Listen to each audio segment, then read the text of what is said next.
আজকে রাত পোহালে কালকেই রথযাত্রা, আর এই রথযাত্রা উপলক্ষে আমাদের সনাতনী সরকার প্রাচীন 60টা কমিটিকে 5 লক্ষ টাকা করে দিচ্ছে। 1 লক্ষ 2 লক্ষ টাকা নয়, 5 লক্ষ টাকা করে দিচ্ছে। এখন কারোর কোনো অসুবিধা হচ্ছে না, তাই না? কী করে হবে? সনাতনী সরকার, সব কিছু সনাতনী পদ্ধতিতে চলছে, তো এখন তো কারোর কোনো সমস্যা হওয়ার কথা নয়। অথচ এই মমতা ব্যানার্জি সরকার যখন এই দুর্গাপুজো উপলক্ষে দুর্গাপুজোর কমিটিগুলোকে টাকা দিত, তখন সবার খুব সমস্যা হতো। ব্যক্তিগতভাবে বললে আমারও সমস্যা হতো, মানে বিরক্তি লাগতো।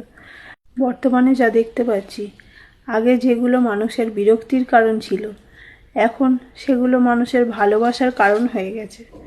যাই হোক, এভাবে চলতে থাকুক সনাতনী সরকার, এইভাবে বছরের পর বছর, আগামী 50, 60, 70 যত বছর ইচ্ছে তত বছর থাকুক। আর তোমাদের এই নিয়ে কি মন্তব্য প্লিজ কমেন্ট করো।